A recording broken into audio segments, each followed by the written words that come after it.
Lorsqu'on s'engage dans des activités compétitives, il est courant que les individus adoptent une perspective binaire, encadrant les résultats potentiels comme soit la victoire, soit la défaite. La mentalité dominante tourne souvent autour de l'objectif unique de gagner, les participants dirigeant leurs efforts vers l'atteinte de ce triomphe convoité. Le spectre émotionnel qui en découle reflète cette dichotomie, oscillant entre l'allégresse du succès et la désolation de l'échec. Épictète, philosophe stoïcien renommé pour ses enseignements sur la résilience et la force mentale, soulignait fréquemment à ses élèves les dangers de se fixer sur des résultats hors de leur contrôle. Placer notre bonheur et notre épanouissement entièrement sur des facteurs influencés par des forces externes, telles que les actions des autres ou des conditions environnementales imprévisibles, laissait, selon lui, dans une position perpétuellement précaire. Dans le contexte des sports compétitifs, où le désir de victoire est fervent, la philosophie d'Épictète prend une pertinence particulière. Alors que les athlètes exercent leur autorité sur des éléments tels que les régimes d'entraînement, la discipline, l'effort personnel et la performance sur le terrain, ils restent impuissants à déterminer les actions des adversaires. De plus, l'imprévisibilité inhérente de la chance complexifie davantage l'équation compétitive. Malgré une préparation méticuleuse et une exécution impeccable, le spectre imminent de la défaite persiste, rappelant que certaines variables échappent à notre sphère d'influence. La sagesse d'Épictète invite à la réflexion sur les implications de se fixer uniquement sur le résultat d'une compétition. En reconnaissant les limites du contrôle sur les facteurs externes, les individus peuvent cultiver une mentalité ancrée dans les réalisations internes, telles que la croissance personnelle, le développement des compétences et l'adhésion ferme à ses principes. Ce changement de perspective favorise non seulement une plus grande résilience émotionnelle face à la défaite, mais il est également en accord avec les idéaux stoïciens qui prônent la concentration sur ce qui est contrôlable et l'acceptation de l'incontrôlable avec équanimité. Ce faisant, les participants aux compétitions peuvent trouver une satisfaction plus profonde et durable, indépendamment des résultats binaires traditionnellement associés au triomphe et à la défaite. Au cœur de la question réside une aversion humaine prédominante pour les pertes. L'expérience de la défaite est généralement perçue comme une épreuve douloureuse ayant le pouvoir de meurtrir l'ego et d'induire un malaise. En réponse à cette tendance innée, Épictète a proposé un profond changement de mentalité, il a préconisé la possibilité d'atteindre la victoire même face à la défaite par le biais de l'acceptation. Ce concept remet en question le récit conventionnel entourant les pertes, suggérant qu'une calibration de la perspective peut transformer ce qui pourrait être considéré comme un échec en une forme de triomphe. Épictète a illustré cette idée avec une anecdote poignante mettant en scène un musicien qui, malgré l'absence de signes de timidité en jouant dans le confort de son foyer, présentait des signes visibles de nervosité et de pâleur devant un public. Le philosophe attribuait l'anxiété du musicien non à une déficience de compétences, mais plutôt au désir d'éléments hors de son contrôle, en particulier le désir d'applaudissements, de louanges et d'approbation du public. En analysant ce scénario, Épictète exhortait ses disciples à reconnaître que la véritable compétence du musicien résidait dans sa capacité à produire de la musique, un aspect entièrement sous son contrôle. Cependant, le désir de validation externe introduit un élément échappant à son influence, conduisant à l'anxiété et à la détresse. Par extension, Épictète soutenait qu'en abandonnant la fixation sur des facteurs externes, tels que les réactions du public, on pouvait transcender la définition conventionnelle du succès et de l'échec. Cette perspective stoïcienne encourage les individus à redéfinir la victoire non seulement en fonction des éloges externes ou des résultats, mais aussi en fonction de critères internes de maîtrise et de croissance personnelle. Dans le domaine des compétitions ou des performances, elle suggère que le véritable triomphe réside dans le dévouement à l'art, l'engagement à s'améliorer et la résilience face aux défis, indépendamment des jugements externes. À travers cette optique, même une défaite perçue devient une opportunité de découverte de soi et d'avancement, soulignant la puissance d'adopter une philosophie stoïcienne qui met l'accent sur le contrôle de ses réactions et attitudes, plutôt que de se fixer sur des variables externes hors de son influence. Selon la philosophie stoïcienne, la poursuite de désirs ancrés dans la validation externe est intrinsèquement vaine, car ces aspirations reposent sur des facteurs qui échappent à notre sphère de contrôle. Épictète, penseur stoïcien éminent, a souligné le danger inhérent à nourrir des désirs pour des choses situées en dehors de notre influence. Il a articulé l'idée que la déception survient naturellement lorsque les individus se fixent sur la poursuite d'objectifs qui, du point de vue stoïcien, ont peu de valeur intrinsèque. Épictète a mis en garde contre les dangers associés au désir de résultats dépendants de forces externes, telles que la recherche d'approbation d'autrui ou l'effort pour des victoires dépendantes de variables hors de notre contrôle. En soulignant le danger de désirer des choses hors de notre portée, il affirmait que la déception inhérente résulte de la poursuite de quelque chose finalement jugé sans valeur dans le cadre stoïcien. La quintessence de cette perspective stoïcienne réside dans la compréhension que les circonstances externes, étant hors de notre domination, sont intrinsèquement imprévisibles et sujettes à des fluctuations. En cherchant l'approbation externe ou le succès lié à des variables incontrôlables, les individus s'exposent au risque inhérent de ne pas atteindre ce qu'ils désirent. La perspective stoïcienne encourage donc une recalibration des aspirations et une redirection du focus vers des vertus internes et des qualités qui peuvent être cultivées et contrôlées. Cette attitude philosophique affirme que le véritable épanouissement se trouve dans la poursuite de qualités telles que la sagesse, la vertu et la résilience, qui ne dépendent pas de la validation externe et restent dans le pouvoir de l'individu à cultiver. En adoptant cette mentalité, on peut naviguer avec équanimité au travers des incertitudes des circonstances externes, comprenant que la véritable satisfaction découle de l'alignement des désirs avec les principes du stoïcisme, centré sur la maîtrise de soi plutôt que sur la dépendance de variables externes incontrôlables. Épictète a présenté une approche distinctive de nos attitudes et désirs, suggérant qu'au lieu de désirer que les événements se déroulent selon nos préférences, nous devrions aspirer à ce qu'ils se déroulent comme ils le font réellement. Ce changement profond de mentalité détient la clé pour embrasser à la fois la victoire et la défaite, car les deux résultats sont en accord avec nos souhaits lorsque nos désirs sont enracinés dans l'acceptation de la réalité. Cette perspective stoïcienne préconise un changement fondamental dans la façon dont nous abordons les incertitudes de la vie. En adoptant cette mentalité, les individus sont encouragés à se concentrer sur ce qui est en leur contrôle, tels que leurs propres performances et leurs actions, plutôt que de se fixer sur des résultats externes. Cette redirection stratégique de la focalisation permet une plus grande sensation d'agence sur sa vie, favorisant la résilience et l'adaptabilité face à des circonstances imprévisibles. C'est un appel à embrasser l'imprévisibilité inhérente du monde et, plutôt que de lui résister, à aligner nos souhaits sur le déroulement des événements.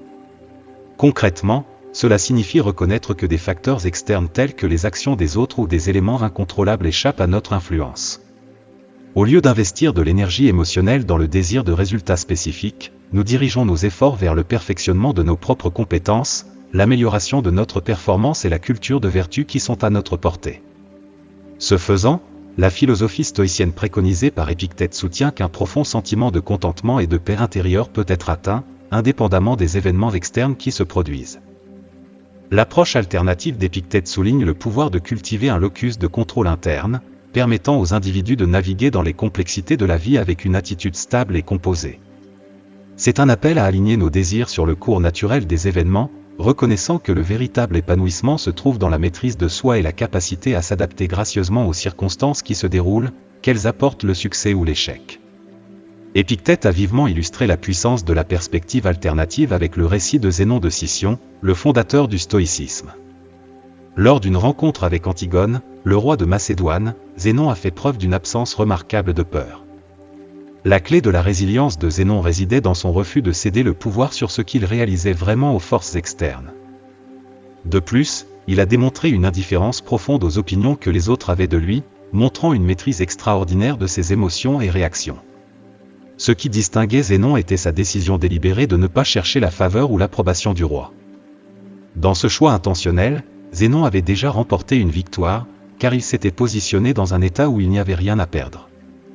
L'essence de son triomphe était ancrée dans le principe stoïcien de se concentrer sur les éléments sous son contrôle. Zénon a dirigé son attention vers les vertus, les choix moraux et son attitude, des aspects immuables de son être imperturbable par les influences externes. En priorisant ses qualités internes, Zénon est devenu, en essence, invincible. Les opinions du roi ou les jugements externes n'avaient aucune prise sur Zénon car son estime de soi et son épanouissement n'étaient pas conditionnés par des validations externes. Dans le cadre stoïcien, ce récit sert d'illustration puissante de l'idée que la véritable victoire réside dans la maîtrise de son monde intérieur et l'alignement de ses aspirations sur des vertus entièrement sous contrôle personnel. Épictète, à travers l'histoire de Zénon, nous invite à considérer le pouvoir libérateur de se concentrer sur les aspects internes de nos vies, des aspects imperturbables par la nature capricieuse des circonstances externes. Ce faisant, il transmet la sagesse selon laquelle en se concentrant sur ce que nous pouvons contrôler, la vertu, les choix moraux et l'attitude, nous pouvons simuler l'invincibilité de Zénon, transcendant la peur du jugement externe et atteignant un profond sentiment de contentement intérieur. Épictète, philosophe stoïcien pragmatique, est allé au-delà de conseiller la résilience face à la compétition, il a activement exhorté ses étudiants à s'abstenir de participer à des concours où le résultat échappait à leur contrôle. Dans une torsion apparemment paradoxale, il soutenait que, en évitant de telles compétitions, les individus pouvaient se protéger de la perspective de la défaite. Ce conseil, bien que potentiellement pris littéralement, porte une implication plus large, encourager les individus à participer à des activités sans nécessairement internaliser une mentalité compétitive. En interprétant de manière plus large les conseils d'Épictète, cela suggère un détachement de la dichotomie traditionnelle de la victoire et de la défaite. Bien que l'engagement dans diverses activités puisse encore entraîner des résultats externes, la quintessence de l'approche stoïcienne réside dans la manière dont les individus se positionnent par rapport au succès et à l'échec. En évitant les compétitions où des facteurs au-delà de leur contrôle influencent fortement le résultat, les individus peuvent contourner les montagnes russes émotionnelles associées aux victoires et défaites conventionnelles. Dans ce paradigme stoïcien, l'accent se déplace vers le domaine interne, comment les individus naviguent et réagissent aux événements de leur vie. Le succès, dans le sens stoïcien, devient plus une question de croissance personnelle, de conduite vertueuse et de respect des principes. De même, l'échec est reformulé comme une opportunité d'apprentissage et de résilience, plutôt qu'une source de détresse. La philosophie stoïcienne, canalisée par Épictète, encourage une culture délibérée d'un locus de contrôle interne, où le bien-être n'est pas conditionné par les circonstances externes. Cette approche nuancée remet en question le récit conventionnel entourant la compétition, invitant les individus à participer à des activités en se concentrant sur le voyage interne plutôt que de se fixer sur les résultats externes. Ce mindset stoïcien offre une perspective résiliente et équilibrée, permettant aux individus de naviguer dans les complexités de la vie avec un sentiment d'équanimité, indépendamment des victoires ou défaites externes qui peuvent se présenter. Épictète a souligné le pouvoir libérateur de ne pas être influencé par le jugement externe et a mis en garde contre la poursuite exclusive de la victoire, affirmant que le vrai succès est atteint quand on cesse d'être excessivement préoccupé par la façon dont les autres nous perçoivent. Cette approche offre une libération profonde de la pression incessante associée à une concentration inébranlable sur la victoire, permettant aux individus de canaliser plus pleinement leurs énergies dans le processus d'amélioration de leur performance. En adoptant cette perspective stoïcienne, l'accent se déplace de la validation externe de la victoire à un sentiment intrinsèque d'accomplissement tiré de la croissance personnelle et de l'excellence. Épictète soutenait que, en se détachant de la quête incessante d'approbation externe, on a déjà, en essence, atteint le succès.